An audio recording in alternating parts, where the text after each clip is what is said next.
Bonjour. Alors, dans ce document, on va faire un petit tutoriel sur PyCharm pour apprendre à utiliser correctement ce logiciel.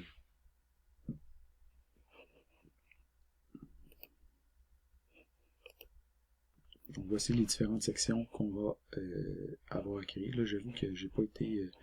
j'ai comme un peu déliré en faisant toutes sortes de mises en page différentes. Je pense que j'ai voulu m'amuser un peu, mais j'espère que ça vous déroutera pas trop. Moi, j'avoue que je regarde ça, puis je suis un peu mélangé, en fait. Donc, on va d'abord créer un nouveau projet. On va configurer l'exécution. Ensuite de ça, on va linuxiser notre truc. On va le minifier ensuite. On va regarder un peu la gestion des erreurs, le débogage, le versionnage, le réusinage, la documentation et finalement, on va finaliser le tout.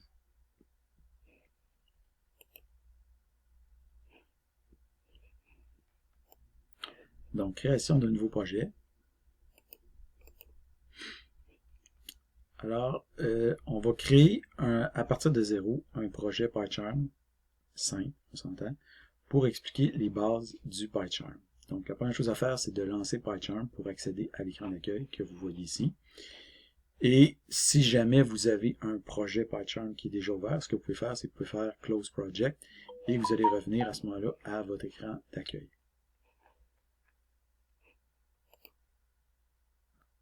Donc, les quatre options que vous avez dans cet écran d'accueil-là, vous avez les options de tutoriaux si jamais vous avez installé Edito, ce qui devrait être le cas normalement. Après le tutoriel que vous avez fait, la création d'un nouveau projet, l'ouverture d'un projet existant, comme vous aviez déjà fait dans Bash, pour ceux qui avaient utilisé PyCharm, mais j'ai remarqué qu'il y en a beaucoup qui utilisaient Visual Studio Code, ce qui n'est pas une mauvaise idée avec Bash, mais bon, c'est ça. Je voulais quand même que vous familiarisez, j'aurais aimé que vous commenciez à vous familiariser immédiatement avec PyCharm, étant donné que je savais qu'il venait plus tard dans le cours. Mais je pense qu'il y en a beaucoup qui ont découvert que Visual Studio Code fonctionnait très bien avec Bash et que vous l'utilisiez déjà avec JavaScript, donc c'est pour ça que vous aviez utilisé ça. Et finalement, la dernière option, c'est d'obtenir une version qui est sur GitHub ou un autre versionneur.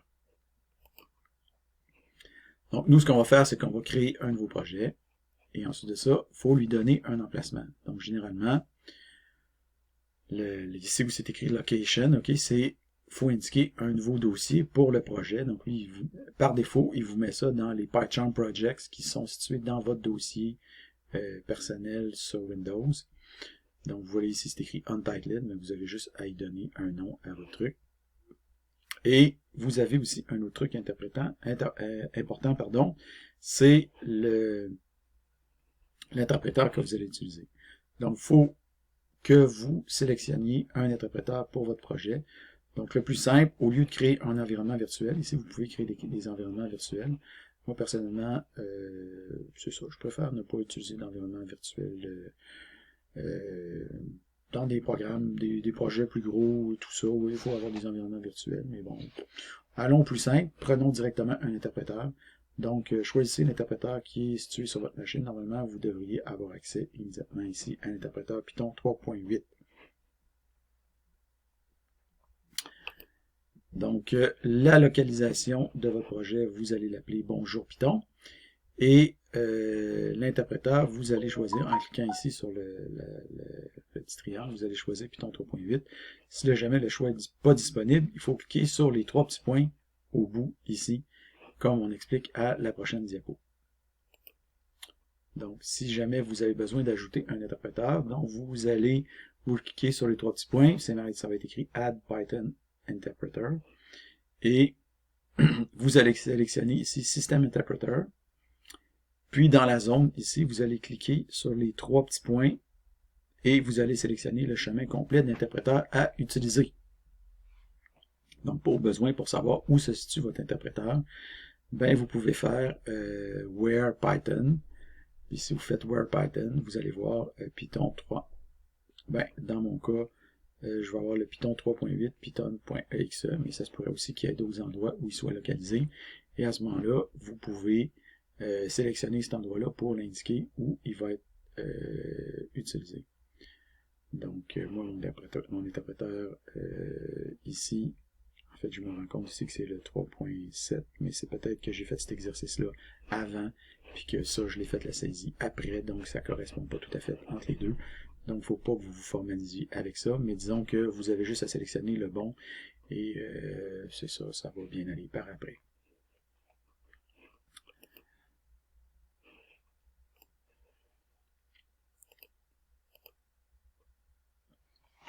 Donc, une fois qu'on a créé un nouveau projet, il faut configurer l'exécution.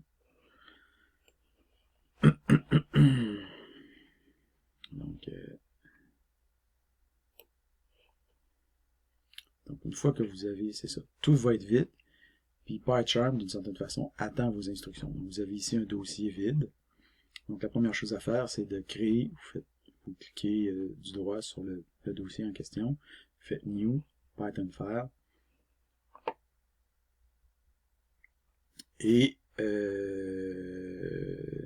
Python File, ouais, c'est ça, parce que quand vous faites Python File, il vous donne plusieurs options dans les types de Python File que vous voulez faire. Donc, vous avez juste à, ici, sélectionner le nouveau. Puis, après ça, vous pouvez mettre le nom ici que vous voulez utiliser. Donc là, je m'excuse, mais... Donc, ouais, c'est ça. Donc ici, vous rajoutez votre nom. Après ça, vous faites Enter. Et, bon, une fois que vous avez fait ça, le nom du fichier apparaît, le nouveau document apparaît, puis vous pouvez rentrer du code. Donc, je vous conseille de mettre ce code-là ici pour commencer. Une chose que vous pouvez faire, c'est exécuter manuellement votre code. Donc, vous pouvez, en bas de PyCharm, vous pouvez sélectionner Terminal. Ça va lancer un terminal. Puis là, dans votre terminal, vous pouvez carrément mettre bonjour.python. Et le script va s'exécuter. Si jamais ce script-là ne s'exécute pas directement de cette manière-là, vous pouvez mettre Python, espace bonjour.python ou py, espace bonjour.python. OK? Donc, c'est la façon la plus simple où vous pouvez carrément ouvrir un terminal par vous-même n'importe où, puis en fait dans le dossier de votre script, puis exécuter à partir de là. Donc tout ça, tout se recoupe dans ce cours-là. Okay?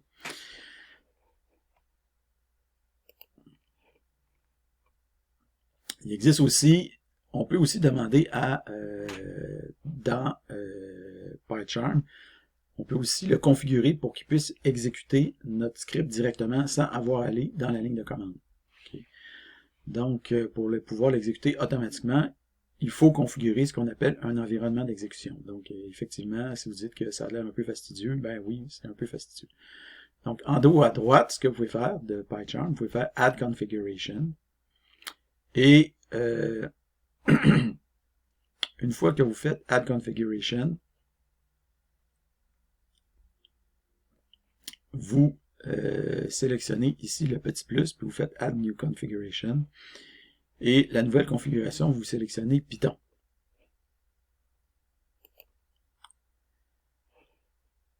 Donc ici, dans votre, ça c'est un peu le nom de votre configuration, mais je crois que ça c'est un truc qui s'affiche par défaut. OK. Donc, ajoutez le nom du script à exécuter. Ici, ah ben, un peu, je pense que c'est ça ici. Je suis là, c'est parce que ça fait... Mon Dieu, en tout cas. Donc, le working directory, ici, donc le script path, vous allez mettre bonjour.python. Je pense que ça s'ajuste automatiquement ici, là, ce truc-là. Donc, ouais, c'est ça, comme je le dis ici. Là. Le nom s'ajuste automatiquement en fonction du script path. Donc, laissez-le comme ça. Après ça, votre working directory. Vous allez cliquer sur le compte du dossier et sélectionner le dossier qui correspond à votre projet. Donc, une fois que vous avez fait ça, la configuration ici apparaît de votre projet. Donc, vous avez bonjour et vous avez ces boutons-là qui apparaissent. Donc, pour exécuter, vous avez une flèche puis vous avez une bébite pour déboguer. Donc, si vous cliquez sur la flèche, ça devrait lancer l'exécution du script et vous allez avoir une fenêtre qui va apparaître en bas. de votre PyCharm. Et vous allez avoir la sortie vous allez avoir donc python.exe, bonjour.python, bonjour Python. Puis après ça, on affiche un message process finish with exit code 0. Okay, pour dire que le processus est terminé correctement. Je pense que vous comprenez maintenant qu'est-ce que ça veut dire, un exit code. Donc, ça vous permet de lancer l'exécution directement à partir de PyCharm, au lieu d'ouvrir une fenêtre de commande. Donc, si vous recliquez sur ce bouton-là, vous allez réexécuter le script. OK, donc ça peut être utile à l'occasion. Allô? Allô? Donc, l'étape suivante, c'est la Linuxisation. Donc, idéalement, lorsque c'est possible, votre script devrait être multiplateforme. Donc, pour rendre le script multiplateforme, compatible avec Linux et Macintosh, tout en restant compatible avec Windows, il faut ajouter un shebang et utiliser les line feed comme fin de ligne. Donc, peut-être que je pourrais le mettre ici dans le bas, là, à la place. Donc, pour ajouter un shebang, ben, c'est facile, il suffit de l'ajouter sur la première ligne de code. Et en bas à droite de PyCharm, vous pouvez convertir le fichier vers des line feed ici en utilisant le line separator LF au lieu de CRLF. Donc, d'après mes tests sur ma machine dernièrement, les scripts fonctionnent sous Linux, même avec CRLF, mais je pense que ma machine est un petit peu spéciale. Je sais pas pourquoi. Parce que, bon, enfin, je veux pas m'avancer trop à ce niveau-là, donc je vous conseille sincèrement d'utiliser le LF. Comme ça, c'est béton armé, ça fonctionne partout. OK? Donc, pour exécuter sous Linux WSL, l'idéal, c'est d'ouvrir un nouveau terminal dans PyCharm. Donc, vous ajoutez ici une nouvelle session. Et dans la nouvelle session, vous entrez la commande bash ou WSL pour passer en mode bash ou WSL. Et après ça, vous avez une ligne de commande bash ici que vous pouvez utiliser pour lancer votre script. Par exemple, /bonjour Python et ça va exécuter le script.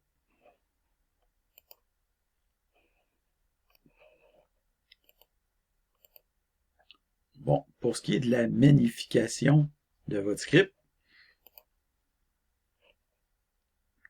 donc on va commencer par complexifier un petit peu notre programme. Donc,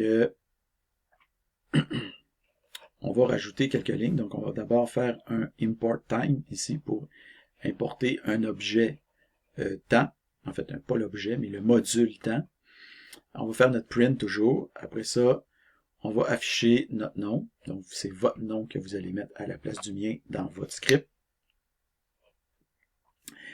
Vous allez afficher un autre print et je sais compter jusqu'à, puis là, vous allez mettre ici un end égale, en fait, c'est chaîne vide.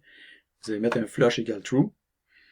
Et on va faire ensuite de ça une book for pour i égale 1 à 10. Donc, il faut savoir qu'en Python, le range est toujours 1 plus que la fin.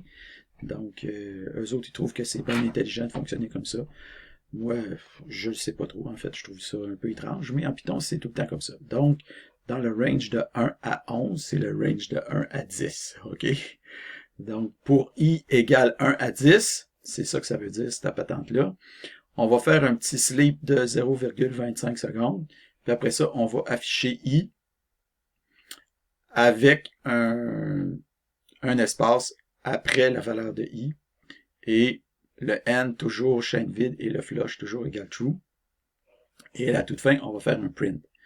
Alors, il faut savoir qu'en Python, vous avez des arguments positionnels, puis vous avez des arguments nommés. Donc, le end égale patente, puis flush égale true, c'est des arguments nommés. En C#, vous avez la même chose que vous pouvez faire.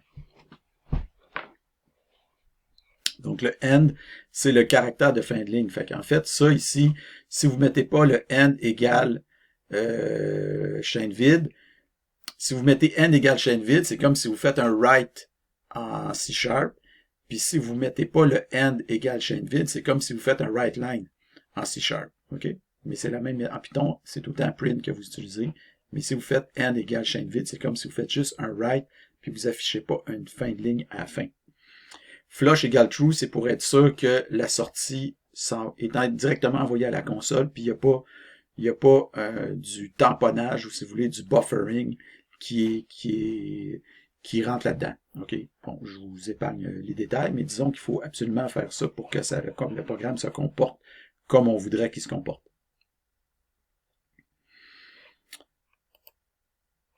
Donc, la sortie attendue du programme, quand vous allez l'exécuter, qui s'affiche ici. Donc, vous allez voir, le programme va afficher votre nom, et après ça, ça va afficher, et je sais compter jusqu'à 10, puis après ça, 1, 2, 3, 4, 5, 7, 8, 9, 10. Donc, le 1, 2, 3, 4, 5, 7, 8, 9, 10 devrait s'afficher progressivement avec un chiffre à toutes les quarts de seconde qui s'affiche. Et quand vous aurez terminé d'afficher ça, vous allez faire une saisie et la mettre ici.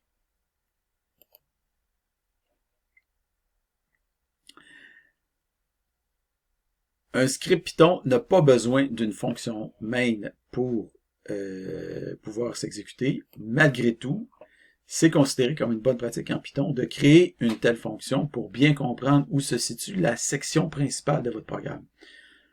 Donc, ça peut sembler inutile ou superflu si votre programme fait seulement quelques lignes de code, mais lorsque la complexité de votre programme augmente, cette approche-là rend votre programme plus lisible et maintenable. Donc, comment on fait pour créer un main en Python? C'est pas compliqué. On se définit une fonction main, comme on voit ici. Et tout le code du script, on le met dans notre fonction main. Sauf les importations qu'on laisse au début du script. Donc, les importations, c'est un peu comme les using en C#. Puis après ça, ici, on a notre fonction main. Puis à la fin, il faut appeler notre fonction main. Donc, en C#, on n'a pas besoin d'appeler la fonction main parce qu'automatiquement, elle est appelée.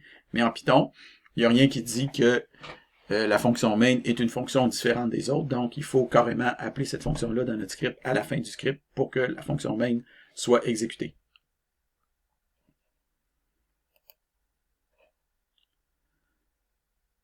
Ensuite de ça, la deuxième partie de la minification consiste à rajouter l'espèce de if que vous avez ici. Donc, if name égale main, 2 points, puis après ça, vous appelez le main que vous avez ici. Donc ça peut paraître un peu étrange. Mais malheureusement, c'est exactement comme ça qu'il faut l'écrire. C'est comme une espèce d'archaïsme qui est hérité des origines du Python et ça continue d'exister. Donc, c'est comme ça que ça fonctionne. Donc, vous devez absolument mettre votre main dans un truc comme ça. Une fois que vous aurez fait ça, l'avantage que vous allez avoir, c'est qu'automatiquement, PyCharm va vous ajouter un petit triangle ici qui vous permet d'exécuter à loisir votre script en cliquant sur le petit triangle-là. OK. Donc, l'intérêt de faire ça, c'est de faire une distinction entre un script que vous exécutez directement et un script qui est importé. Si vous importez le script, à ce moment-là, la fonction main ne sera pas exécutée. Donc, tout ce qui est à l'intérieur de la conditionnelle if ici, quand vous importez le script, c'est pas exécuté. Par contre, si vous aviez pas mis le main dans la conditionnelle qui est là, quand vous allez l'importer, ça va être exécuté. Donc, c'est pour ça qu'on met ça ici. C'est pour être sûr que ce code-là est exécuté seulement lorsqu'on exécute le script à partir de la ligne de commande, mais pas lorsqu'on l'importe dans un autre script. OK? Donc, pour montrer la différence entre les deux, vous allez créer un nouveau script qui s'appelle bonjour3.python. Donc, c'est un nouveau script en plus du Python de bonjour.python. Vous avez toujours votre shebang au début. Ça, c'est votre deuxième script. Puis, vous allez importer, c'est très important, si vous faites import bonjour, vous importez dans votre deuxième script, vous importez le code de votre autre script. Alors, pour accéder dans ce code-là, maintenant, dans votre programme principal, dans votre programme ici de bonjour3.python, vous définissez toujours votre main ici, puis vous appelez votre main dans une conditionnelle étrange en bas. Donc ça, c'est standard, OK? Vous écrivez ça, vous réfléchissez pas, vous écrivez ça. Bon, maintenant, il faut coder le main. Ça fait comment on fait pour accéder, si vous faites bonjour.main, ce que vous êtes en train de faire, c'est que vous êtes en train d'appeler la fonction main de votre script bonjour. Vous êtes en train de l'appeler ici dans votre fonction que vous avez ici. Donc, votre main de bonjour3.python appelle le main de bonjour, celui que vous avez ici. Et vous l'appelez 3 fois. Donc, ça va l'exécuter 3 fois. Donc, si vous lancez ici l'exécution, bonjour 3.python, ça va afficher 3 fois le décompte de 1 jusqu'à 10. Donc, vous faites votre saisie ici pour montrer la sortie. Avec le nom du script, évidemment, avant. Donc, la ligne de commande et la sortie, comme on fait d'habitude dans le cours.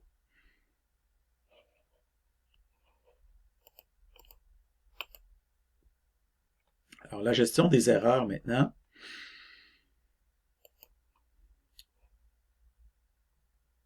Donc, en Python, il n'y a pas de compilation. Donc, techniquement parlant, toutes vos erreurs se produisent à l'exécution. Mais il existe de nombreux outils de type vérificateur de programme. On appelle ça des linters en bon français. Donc, pour Python. Entre autres, vous avez PyLint, vous avez MyPy, vous avez Flake8, et il y en a d'autres.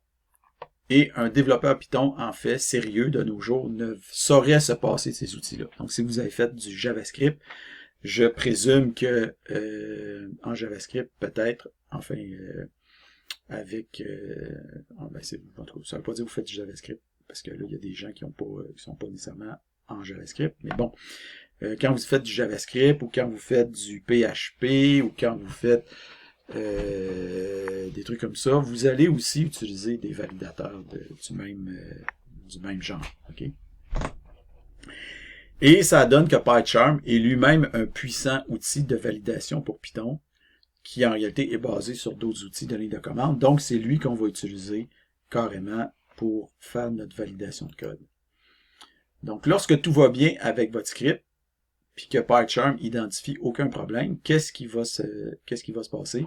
Dans le coin supérieur droit ici de votre éditeur, de votre code, va s'afficher un crochet vert.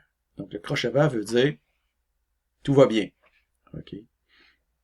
Donc, moi, ce que je m'attends, c'est que tous les scripts que vous me remettez pendant le cours doivent avoir ce crochet vert-là. OK. Parce que je m'attends que votre script soit clean. Donc, en tant que débutant en Python, mais détenteur de certaines bases en programmation, en C# entre autres, la plupart de vos erreurs vont être des erreurs de style. Par exemple, si vous laissez une seule ligne vide avant de définir une fonction, vous faites une erreur de style. Parce qu'il faut mettre 2 lignes vides selon le standard PEP8. Donc, dans ce cas-là, PyCharm va vous souligner votre code problématique, va mettre un petit trait dans la barre de défilement et va mettre un carré brun ici en haut qui est un avertissement mineur. Donc, supposons ici que vous mettez une seule. Entre le import et la définition, vous mettez une seule ligne au lieu d'en mettre 2. Ben, PyCharm va vous souligner ici le truc, va vous ajouter une barre brune ici, et va vous ajouter un triangle brun ici qui veut dire « Oups, c'est une erreur de style dans ton programme. » Alors, si jamais vous survolez le main que vous avez ici ou que vous survolez la barre que vous avez ici, vous allez voir s'afficher le message d'erreur, si vous voulez. Donc ici, on dit, bon, c'est une erreur qui provient de la PEP8, donc le formatage de votre code, les conventions de codage du code, et c'est marqué « Expected 2 blank lines, found 1 ». C'est assez clair comme message. On s'attend qu'il y ait 2 lignes blanches, et il y en a juste trouvé une. OK? Donc, est-ce que l'erreur de style va empêcher votre programme de s'exécuter correctement? Absolument pas. OK? Donc, si vous lancez votre programme, aucun problème, ça s'exécute. Mais c'est quand même une erreur. Donc, la PEP8, c'est quoi? Les PEP, d'abord, ce sont des Python Extension Proposals.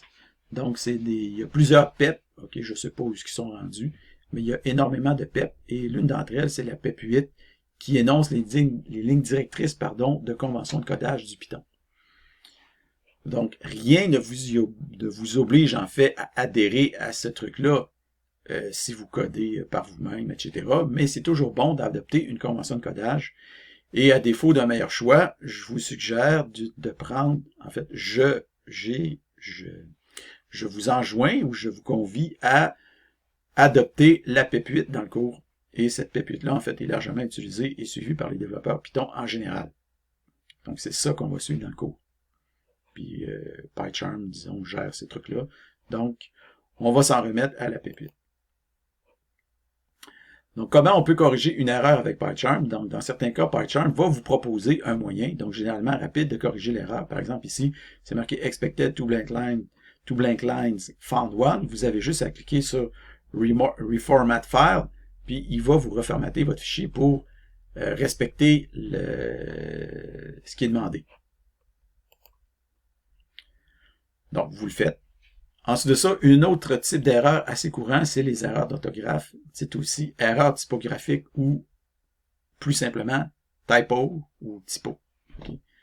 Donc, ces erreurs-là se produisent lorsque le langage utilisé dans vos commentaires ou vos strings correspond pas à des mots qui sont correctement orthographiés en anglais ou alors en français si jamais vous mettez la bonne configuration. Donc, ces erreurs-là vont être soulignées en vert. Comme par exemple, ici, vous voyez, print bonjour Python, c'est souligné en vert. Je suis Frédéric Guérin, il ne reconnaît pas ces choses-là parce que lui, il pense que c'est un dictionnaire anglais. Il prend un dictionnaire anglais pour essayer de scanner mon code. Fait que là, il voit des mots qui n'existent pas dans son dictionnaire anglophone. Ça fait que là, il souligne tous mes mots en vert parce qu'il n'est pas content. Okay? Puis moi, ben, je suis du genre à ce genre de choses-là m'horripile au plus haut point. Et quand votre PyCharm détecte ces erreurs-là, des erreurs typographiques, entre guillemets, il va aussi vous souligner votre crochet vert qui vous dit que tout va bien, sauf que vous avez des erreurs typographiques. Okay. Donc, nous, ce qu'on va faire, c'est qu'on va carrément se débarrasser de ces erreurs-là. Donc, on va désactiver les erreurs typographiques. Donc, les typos, c'est des types d'erreurs qu'on pourrait caractériser comme étant bénignes. Donc, dans un contexte professionnel, je vous conseille de ne pas, disons, ces erreurs-là devraient être correctement traitées. Donc, il y a toutes sortes de façons de traiter ça en rajoutant des dictionnaires, etc., y compris des dictionnaires francophones. Puis, bon, c'est pas si compliqué que ça à faire. Mais nous, dans le cours, on crée plusieurs projets, on crée plusieurs scripts, on crée plusieurs environnements, etc., Fait que si à chaque fois, il faut se casser la babiole avec ça, on n'a pas fini. Donc, moi, ce que je pense qui est mieux, c'est carrément se débarrasser des erreurs typographiques. Donc, on va désactiver la détection de ces erreurs-là en ouvrant la boîte de dialogue de configuration, en faisant menu File Settings ou CTRL-ALT-S. Et vous allez ici choisir l'inspection, le typo ici dans Proofreading, et vous allez désactiver ici la case que vous avez là. Okay, donc, moi, c'était activé, vous allez le désactiver. Maintenant, les erreurs sémantiques. Donc, une erreur sémantique, ça se produit lorsque le code est correctement formé, indenté, etc., mais que ce qui est demandé ne fait pas de sens. Donc, c'est des erreurs assez fréquentes lorsque le programmeur ne comprend pas trop ce qu'il est en train de faire. Par exemple, si on demande dans Python de faire un import Bozo, mais que le module Bozo n'existe pas, Python va vous souligner Bozo en rouge pour vous dire hey, ça n'existe pas cette patente-là. Là. OK, en fait, c'est quand je dis Python, je veux dire, c'est PyCharm va vous souligner ça en rouge. Et il va vous mettre ici un petit point d'exclamation. OK, donc rouge, ça veut probablement dire que l'erreur est grave. Et effectivement, l'erreur est assez grave. Donc, si jamais vous exécutez votre code, vous allez voir une erreur qui apparaît, qui est une exception en fait. Donc, module not found error. Et no module name Bozo. Donc, vous avez une erreur qui se produit à la ligne 5. Si on voit ici, on voit qu'effectivement, c'est à la ligne 5 que ça s'est produit. Donc, en Python, les erreurs à l'exécution se manifestent généralement par des exceptions. Donc, ici, l'exception, c'est module not found error. Finalement, vous avez un dernier type d'erreur, qui sont les erreurs de syntaxe. Donc, les erreurs de syntaxe, c'est les erreurs les plus graves. Et ces erreurs-là vont tout simplement empêcher votre script de s'exécuter. Par exemple, ici, supposons que vous avez fait une définition de fonction, puis vous oubliez votre 2 points ici. Donc, là, je vais juste me tasser un peu. Donc, on oublie le 2 points. Donc, en oubliant le 2 points, évidemment, PyCharm s'en rend compte. Il vous signale ça avec un petit trait rouge et vous met un point d'exclamation. Et plus que ça, il va même vous souligner votre fichier ici en rouge, puis il va vous souligner votre dossier ici en rouge. Donc là, il est en train de vous dire, hey, tu as du code complètement dans le champ, réveille. OK? Donc, si jamais vous décidez quand même d'exécuter votre code, vous allez voir, Python va vous afficher un message avec une erreur de syntaxe. Okay? Donc, dans ce cas-là, c'est même pas une exception particulière, c'est carrément une erreur de syntaxe. Donc, en résumé, pour ce qui est des erreurs détectées par PyCharm, vous avez, ça c'est la gravité croissante, donc vous avez les erreurs typographiques qui sont pas très graves, vous pouvez les désactiver. Des erreurs de formatage qui n'empêchent pas votre script de s'exécuter correctement, mais vous devriez corriger quand même ces erreurs-là. Les erreurs sémantiques n'empêchent pas le script de s'exécuter, mais c'est sûr qu'il va y avoir une erreur à l'exécution, une exception. Finalement, vous avez les erreurs syntaxiques. Le script ne va pas s'exécuter car l'interpréteur Python n'arrive pas à décoder correctement votre script. Et en dernier lieu, vous avez des erreurs de fonctionnement qui, elles, ne sont pas détectées par PyCharm. Donc, c'est des bugs, carrément, dans votre code. Donc, votre code s'exécute, tout ça, mais le programme ne fonctionne pas comme il est supposé fonctionner. Erreur, bug ou erreur de fonctionnement. Okay. Donc, les erreurs de fonctionnement, là, je mets statique, indétectable. Bon, je sais pas pourquoi je mets ça, mais c'est pas... j'aurais pu pas mettre ça. Donc, se produisent pendant l'exécution du programme, mais reste, on peut pas les détecter avec des outils d'analyse, comme par exemple des linters ou PyCharm. Donc, c'est ici qu'entreraient en action, par exemple, les tests unitaires pour détecter ce type d'erreur-là. Les erreurs de fonctionnement les plus courantes, c'est quoi? C'est des dépassements d'index dans des listes, des tuples, des arrays, donc des index out of range exception, si on veut employer le langage de C#. L'utilisation de pointeurs nuls, qui est le none en Python, les conversions de type qui sont pas correctes, ou les divisions par zéro, par exemple. Donc, premier exemple, ici, on a une division par zéro. Donc, ici, par exemple, si vous faites un print 1 divisé par 0, ça va vous afficher le message suivant quand vous allez exécuter. Zero division error. Ça va afficher une exception. Donc, une autre erreur possible, ça serait une erreur d'indexation. Donc, vous avez ici, pour i égale 0 jusqu'à 5, là, je mets 6, mais vous savez que c'est 6 moins 1. Pour i égale 0 jusqu'à 5, afficher i, 2 points, A, B, C, D, E, I, en crochet. Donc, ça va chercher le ième élément de ma chaîne de caractères. Donc, l'élément 0, c'est le A, le 1, c'est le B, le 2, c'est le C, le 3, c'est le D, le 4, c'est le E, et le 5, ça va faire un débord, on va faire un out of range. Okay? Donc, ici, si on exécute notre programme, on va avoir ici index error, string index out of range, qui va s'afficher, donc une exception élevée. Finalement, une erreur de conversion. Si par exemple ici vous essayez d'afficher la valeur 3,14, ça c'est une string, vous essayez de la convertir en entier. À ce moment-là, vous allez avoir une erreur, donc invalid literal for int with base 10, 3,14. Donc 3,14 c'est pas un entier valide, donc on peut pas faire une conversion vers un entier à partir de cette chaîne de caractères-là.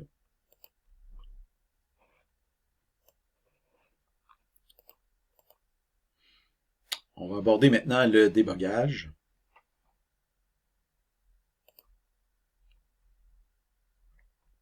Donc, PyCharm vient avec un débogueur intégré qui fonctionne fantastiquement bien. C'est pas peu le dire.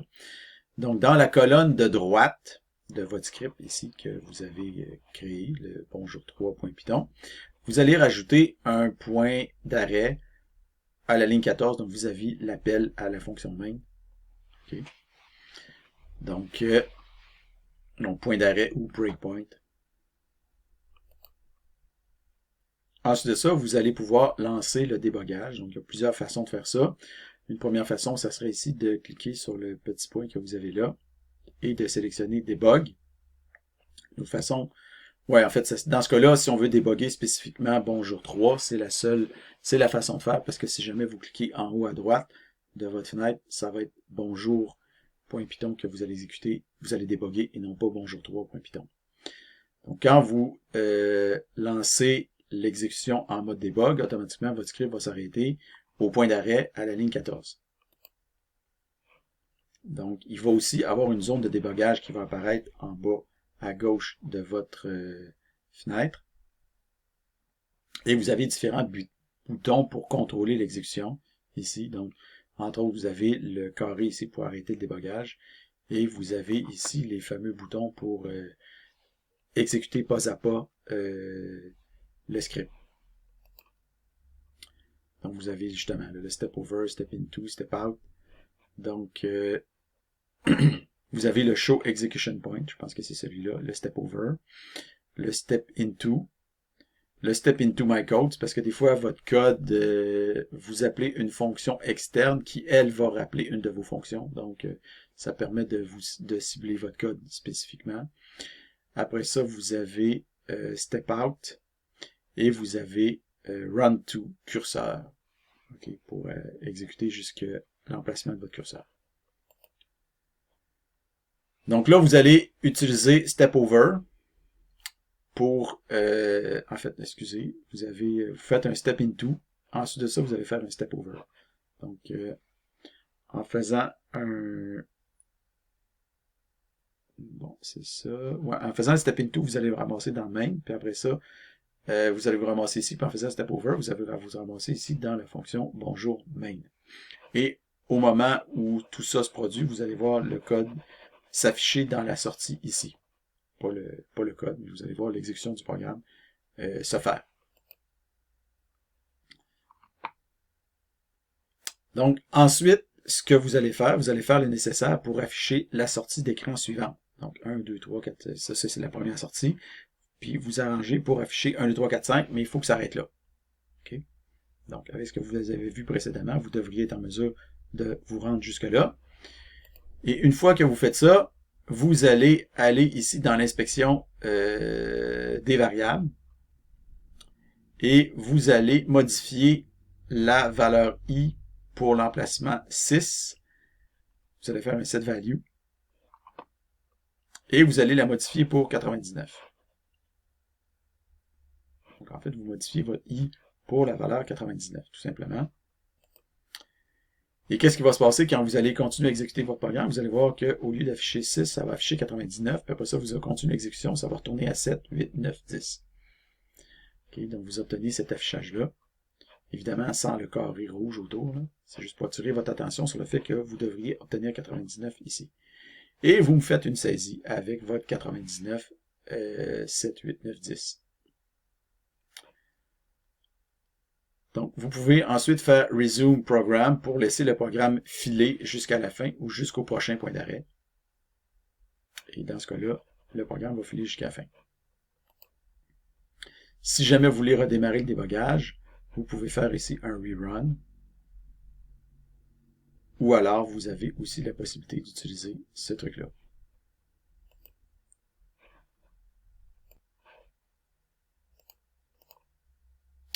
Le versionnage maintenant. Donc, le versionnage, là, il faut savoir que pour la plupart d'entre vous, évidemment, vous connaissez le versionnage parce que vous avez fait Proc 2, puis on utilise le versionnage à tour de bras en Proc 2 et en Proc 3 et dans la plupart des cours qui suivent. Mais ceux qui n'ont pas fait Proc 2, ou qui l'ont fait en partie ou des choses comme ça, peut-être sont pas tout à fait au fait de ce que c'est que le versionnage. Donc, c'est pour ça que je vais en parler un peu plus ici. Donc, le versionnage permet de stocker vos programmes dans le cloud, puis de les récupérer par la suite à partir de n'importe quel poste de travail. Ce qui est intéressant, c'est que vous pouvez revenir aux versions antérieures de votre programme si jamais vous avez une erreur magistrale qui se produit. Donc, fini les clés USB pour renforcer vos projets, puis les versions, d'avoir 58 versions de votre programme. Vous avez toujours la dernière version à jour, puis si jamais vous voulez tourner à une version antérieure, c'est facile de le faire. Donc, on voit le versionnage en détail en Proc 2. Et ici, dans cette petite section-là, on va juste parler des rudiments. Donc, moi, j'exige pas nécessairement son utilisation dans le cours, sauf avis contraire. Vous allez voir que des fois, l'avis contraire est souvent utilisé. Mais bon, ça, c'est une autre question. Donc, si jamais vous avez fait Proc 2, c'est évidemment une bonne idée de continuer à utiliser le versionnage pour pas perdre la main. Sinon, ça peut être un bon moment pour commencer à le pratiquer. Mais là, évidemment, on va le pratiquer ici pour voir comment on fait du versionnage avec PyCharm. Donc, la première chose à faire, ça va être de vous créer un compte sur GitHub ou alors un autre emplacement de code dans le cloud, comme par exemple Azure DevOps ou Bitbucket, par exemple. Donc, moi, dans les prochaines diapos, je vais vous montrer comment le faire avec GitHub. Donc, je vous conseille de le faire. En fait, vous n'avez pas le choix d'une certaine façon de le faire avec GitHub, mais si jamais vous voulez le faire avec un autre plus tard, ben, vous pouvez le faire avec un autre plus tard. Donc, allez sur GitHub, créez-vous un compte si jamais ce n'est pas déjà fait. Ensuite de ça, ce qu'il faut faire, c'est ajouter le compte dans PyCharm. Donc, dans Menu, File, Settings, Version Control, GitHub, faites Add Account, comme ça ici. Donc, Version Control, GitHub, Add Account. Ensuite de ça, vous allez entrer votre nom d'utilisateur, votre mot de passe, puis vous allez vous connecter. Donc, votre compte devrait par la suite apparaître dans la liste. Donc, activez le versionnage GitHub pour le projet. Donc, une fois que vous avez fait ça, vous allez dans VCS, donc Version Control System, Import into Version Control, Share Project on GitHub. Donc, nommez votre projet sur GitHub. Donc, par exemple, moi, ce que j'aime dans mes projets, souvent, je les nomme en mettant le cycle du cours avant le nom du projet, parce que ça me permet de savoir que le projet est rattaché à tel ou tel cours. Je vous conseille de faire la même chose. Donc, j'ai nommé le truc comme ça. Et j'ai coché ici la case privée pour dire que mon projet, c'est ça, mon projet sur GitHub est privé pour pas que tout le monde de la Terre entière y ait accès. Et ensuite de ça, share. Donc, une fois que vous avez fait ça, la première chose à faire, c'est de procéder à un commit initial.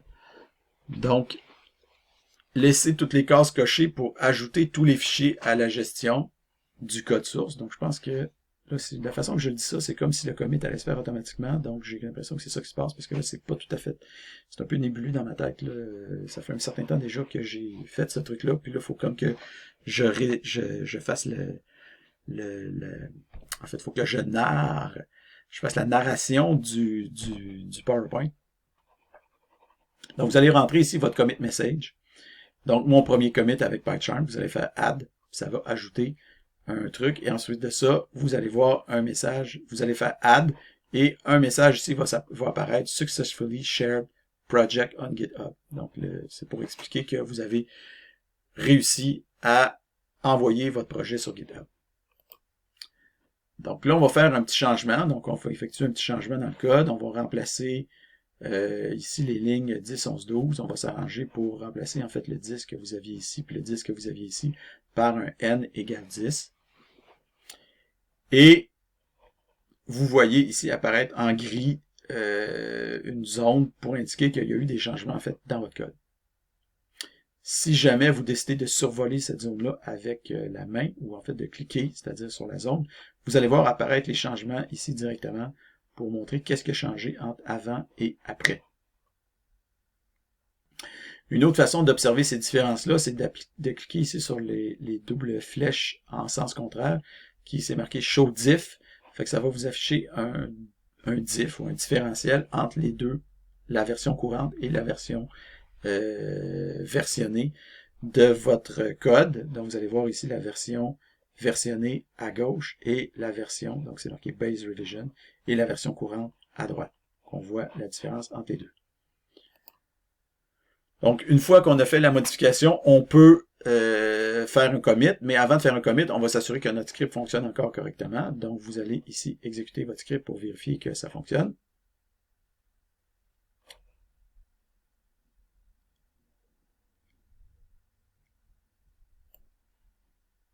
Et une fois que vous avez fait ça, vous pouvez maintenant, en haut à droite, c'est marqué Git, vous pouvez cliquer sur le crochet vert pour effectuer un commit. Donc, vous cliquez là-dessus, la liste des changements apparaît, vous avez Local Changes, on voit qu'il y a un fichier qui a été modifié, bonjour.python, et les crochets sont là, ça nous convient. Donc, nous, il faut rajouter ici le commit message. Donc, qu'est-ce qu'on a fait? C'est qu'on a ajouté la variable n égale 10. Donc, on le dit, on a ajouté la variable n égale 10, et après ça, on fait commit and push. Normalement, les changements vont être poussés sur le serveur, et à ce moment-là, vous savez que vos changements sont sauvegardés.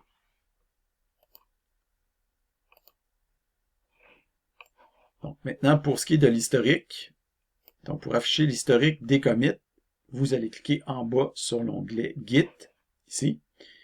Et vous allez voir apparaître l'historique ici des commits, l'historique des commits qui ont été faits. Donc, vous avez mon premier commit avec PyCharm et ajoute la variable n égale 10.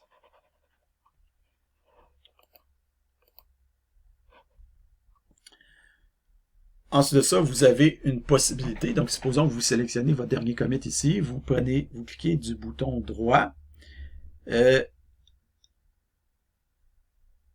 et vous allez sélectionner Open on GitHub. Quand vous allez faire ça dans le menu contextuel, vous allez être amené directement sur la fenêtre dans GitHub sur votre page web et vous allez voir votre code s'afficher. Vous voyez le code du dernier commit s'afficher avec le nouveau code ici en vert et l'ancien code en rouge par rapport à la version précédente.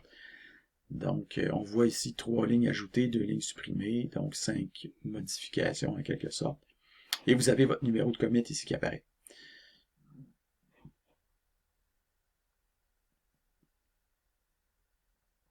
Donc, en fait, c'est juste les 7 premiers chiffres hexadécimaux parce que le numéro de commit est beaucoup plus long que ça. Je pense que, de mémoire, c'est un 160 bits, mais 160 bits, ça voudrait dire...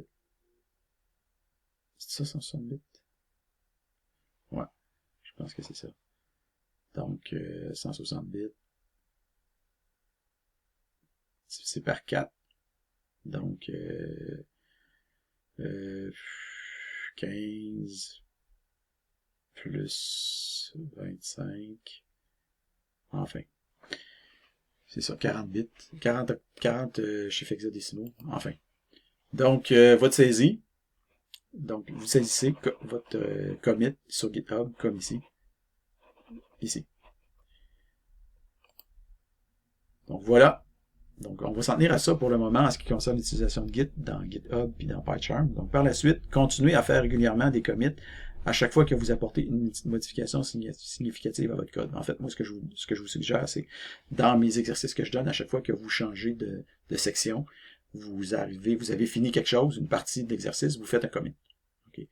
Et évidemment, à chaque fois que vous vous couchez le soir, avant d'aller vous coucher, ou à chaque fois que vous cessez de travailler, avant d'aller souper ou avant d'aller faire une activité, peu importe, vous faites aussi un commit pour sauvegarder vos trucs. Donc, idéalement, c'est sûr que, je pense que vous comprenez le principe. Donc, si jamais vous avez rencontré un problème, parce que là, j'ai pas montré comment récupérer les anciennes versions et tout ça. Donc, si jamais ça vous arrive que vous avez ce problème-là, puis que vous ne savez pas comment récupérer vos anciennes versions, vous avez juste à me contacter, puis ensemble, on va pouvoir faire ça. Okay?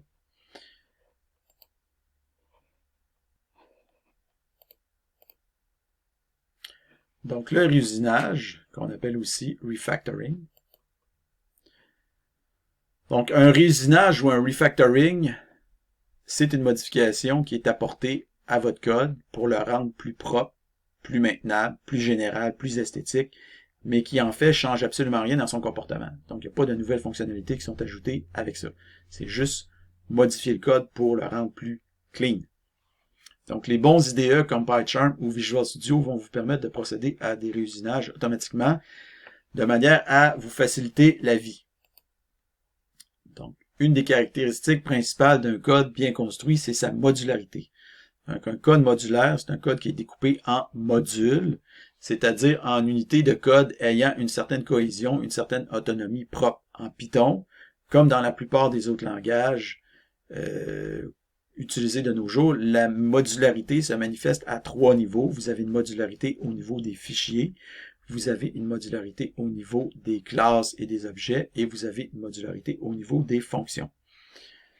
Donc, nous, on n'utilise pas les classes et les objets, donc on se concentre sur les fichiers, ce qu'on appelle souvent les modules tout court. Donc, on parle de modularité, mais les fichiers ou les modules et les fonctions. Donc, comme ici, donc, vous dites peut-être, bon, ok, on fait pas de classe, on fait pas d'objet, donc ce que je peux faire en Python, c'est limité. Faux. Donc, il faut savoir que vous pouvez coder n'importe quoi sans utiliser d'objets et de classes. Par exemple, le langage C, qui possède aucune classe, permet de coder le noyau Linux avec plusieurs millions de lignes de code. Donc, ça les empêche absolument pas de créer un logiciel complexe et immensément utile sans avoir de classe. Okay? Donc, l'orientation objet, c'est pas quelque chose d'absolument nécessaire. Mais, évidemment, c'est très utile. Okay? Mais c'est pas parce qu'il y en a pas que ça veut dire qu'on peut pas faire quelque chose. Donc, nous, en Python, avec nos fonctions et nos fichiers, on va pouvoir faire tout ce qu'on veut dans le cours.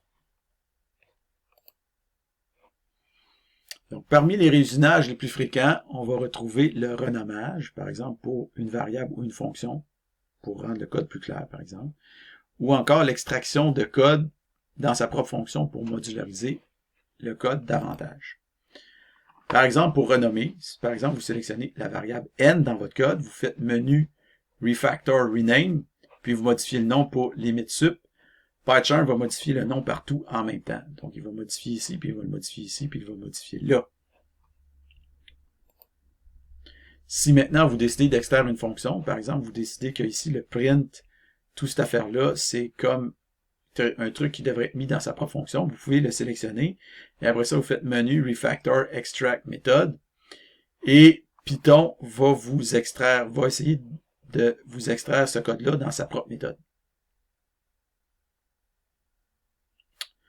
Donc ici, méthode ou fonction. Donc c'est ça, moi j'emploie souvent le mot fonction en Python.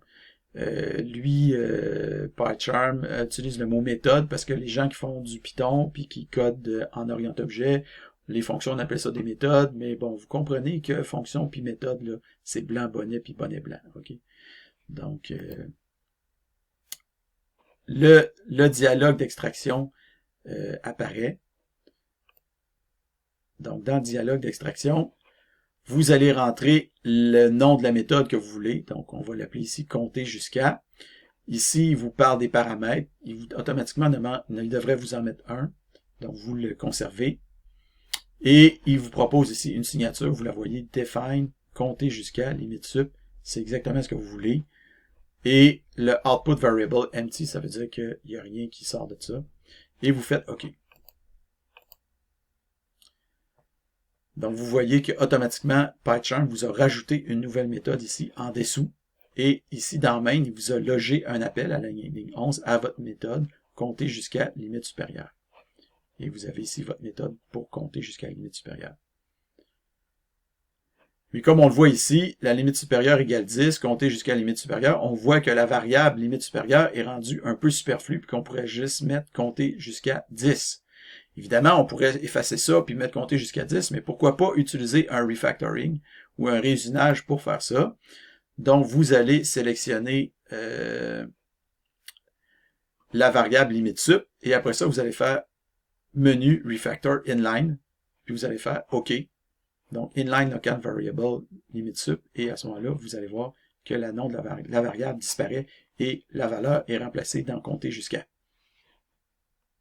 Donc, c'est juste pour vous montrer comment fonctionne le réusinage.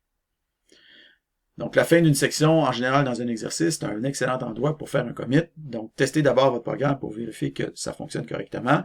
Puis après ça, vous allez rajouter un commit avec le message que vous voyez ici, fin réusinage.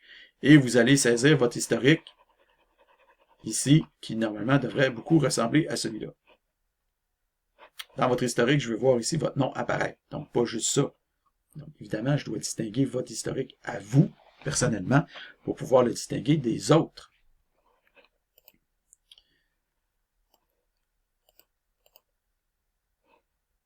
Alors maintenant, la documentation. Donc, c'est généralement une bonne idée de documenter votre code. Donc, en Python, ça veut dire quoi? Ça veut dire rajouter des docstrings dans les fonctions, les fichiers et les classes. Donc, la première chose qu'on va faire, c'est rendre PyCharm un peu plus exigeant en ce qui concerne la documentation de votre code. Donc, vous allez aller dans le menu File Settings. Dans les settings de l'éditeur, vous allez faire Inspection et vous allez choisir Missing or Empty Docstring, puis vous allez cocher ici la case vis-à-vis ce truc-là. Parce qu'on veut que notre erreur soit soulignée, que PyCharm nous indique nos erreurs à ce titre-là. Donc, maintenant, vous allez voir Define Main. Le main va être souligné parce qu'on a une erreur, parce qu'on n'a pas de docstring dans notre main. Donc, si jamais vous cliquez droit là-dessus, vous allez voir le message d'erreur apparaître et qui vous dit que vous avez un missing docstring. Là, il faudrait que je me tasse un petit peu la bête. vous allez avoir un missing docstring ici qui apparaît et vous avez la possibilité de cliquer sur Insert Docstring. Donc, vous avez juste à cliquer là-dessus et automatiquement, PyCharm va vous insérer un docstring et vous avez juste à compléter le docstring, par exemple, indiquer fonction principale du script.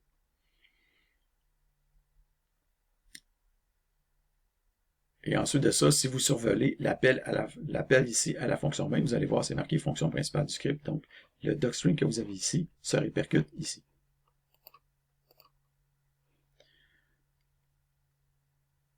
Donc, procédez maintenant pareillement pour documenter la fonction compter jusqu'à. Donc, notez qu'il est préférable de documenter aussi le paramètre dans ce cas-là. Donc, normalement, quand vous allez faire un insert, automatiquement, PyCharm devrait vous ajouter le paramètre que vous allez aussi documenter. Donc, vous voyez ici, la documentation affiche progressivement une séquence de nombres à partir de 1 en montant. Et vous avez votre paramètre, limite supérieure, jusqu'à où on doit compter. Donc, si vous, après ça, vous survolez, comptez jusqu'à, vous allez voir, affiche progressivement une séquence de nombres, params, limite supérieure, comptez, jusqu'à où compter. Pour ce qui est de documenter votre script lui-même, alors, vous devez le faire. Donc, il faut documenter chaque fichier de code. Donc, vous allez laisser une ligne, entre les différents paragraphes que vous voulez mettre. Donc, tout de suite après votre shebang, vous entrez votre docstring ici. Donc, mon premier script Python et vous laissez un espace pour créer un paragraphe supplémentaire et par votre nom. Et quand on va survoler bonjour, le import, dans l'autre fichier, on va voir le module bonjour, c'est marqué mon premier script bonjour par Frédéric Guérin. Donc, évidemment, il y aurait une matière à mieux documenter que mettre ce genre de truc-là. Par exemple, dire à quoi sert ce module-là, mais en fait, le script, le module bonjour, il ne sert pas à grand-chose d'autre que d'être un démonstrateur. Donc, dans ce cas-là, c'est le mieux qu'on peut faire. Maintenant, vous allez aussi documenter le script bonjour 3. Donc, l'objectif, c'est de rendre PyCharm entièrement satisfait de votre travail. Donc, vous le documentez aussi. Et vous pouvez aussi lancer une inspection générale de votre code. Donc, pour lancer une inspection générale, vous allez faire menu, code, inspect code, puis vous allez faire OK. Donc, Roll Project, OK. Donc, si jamais tout s'est bien passé, un message à cet effet va être visible en bas à gauche. Et vous allez voir ici, no suspicious code found, 5 files. Bon, moi j'ai plus de fichiers parce que j'avais un peu plus de fichiers, là, mais vous en allez avoir 2. Puis avant de remettre votre code, ça serait toujours préférable de vous assurer que votre code passe l'inspection. Finalement, vous allez faire un commit final, donc fin de la documentation. Et vous allez afficher sur GitHub les dernières modifications, comme vous voyez ici. Et vous allez afficher votre saisie de ce que vous avez ici. Vous allez l'afficher ici.